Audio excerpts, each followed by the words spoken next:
নমস্কার বন্ধুরা, welcome to my channel BA food কিচেনে। আজকে বানাবো বেতো শাকের ভর্তা রেসিপি। এইভাবে যদি ভর্তা বানানো হয় খেতে এতটাই যে ভালো হয়, যে কেউ এই ভর্তাটা খেতে পছন্দ করবে। তো এখানে আমি প্রথমেই নিয়ে নিয়েছি শাকগুলোকে ভালো করে বেছে ধুয়ে পরিষ্কার করে নিয়েছি। আর শাকগুলোকে এখানে একটু বড় সাইজ করে কেটে রেখেছি, কারণ ডগগুলো একটু বড় বড় করে রাখতে হবে এই ভর্তার জন্য। প্রথমেই আমি শাকটা সিদ্ধ করে নেব। তো তার জন্য এখানে আমি ভাতটা আগে থেকেই বসিয়ে দিয়েছিলাম। তো ভাতটা হতে কিন্তু এখনো 5 থেকে 7 মিনিট মতো বাকি রয়েছে। তো আমি এই অবস্থায় ভাতের ফ্যানটা কিছুটা রেখে কিছুটা আমি ফেলে দিয়েছি। ভাতের জলটা কিন্তু একটু কম করে নিতে হবে, আর নিচে একটু রেখে দিতে হবে। এই অবস্থায় আমি শাকগুলো এর উপরে এভাবে দিয়ে দেবো। শাকগুলো দেওয়ার সময় কিন্তু ভাতের ফ্যানটা অবশ্যই কম থাকতে হবে। এবারে শাকগুলো আমি সব এভাবে দিয়ে দেবো লম্বা লম্বা করে। এই জন্য আমি শাকগুলো একটু বড় সাইজ করে রেখেছি এখানে। শাকগুলো কিন্তু কেটে নেওয়া চলবে না, শাকগুলো এভাবে একটু বড় সাইজের রাখতে হবে, তাহলে তুলতে সুবিধা হবে। শাকগুলো দিয়ে আমি গ্যাসের ফ্লেম কিন্তু একেবারে লো রেখেছি। লো রেখে এটাকে আমি ঢাকা দিয়ে 5 থেকে 7 মিনিট মতো রেখে দেব, যাতে ভাতের ভাপের কারণে শাকটা সিদ্ধ হয়ে যায়। দিয়ে দিচ্ছি এখানে 2টো কাঁচা লঙ্কা। এখানে আপনারা চাইলে রসুনও দিতে পারেন, তবে আমি এখানে রসুন দিচ্ছি না। এইভাবেই আমি ঢাকা লাগিয়ে এটাকে 5 থেকে 7 মিনিট মতো রেখে দেবো, যতক্ষণ না শাকটা সিদ্ধ হয়। 7 থেকে 8 মিনিট মতো আমি ঢাকা দিয়ে গ্যাসের ফ্লেম লো করে রেখে দিয়েছিলাম।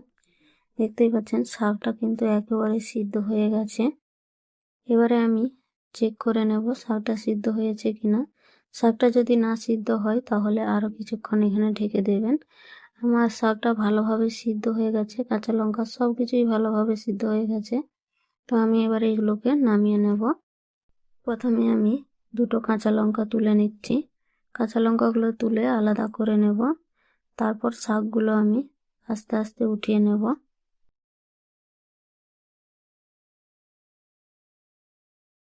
খুব সাবধানে শাকগুলো এখানে তুলে নিতে হবে।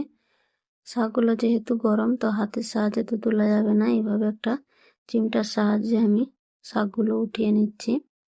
দেখতে পাচ্ছেন শাকগুলো একেবারে নরম হয়ে গেছে, ভাতটাও কিন্তু পুরোপুরি হয়ে গেছে।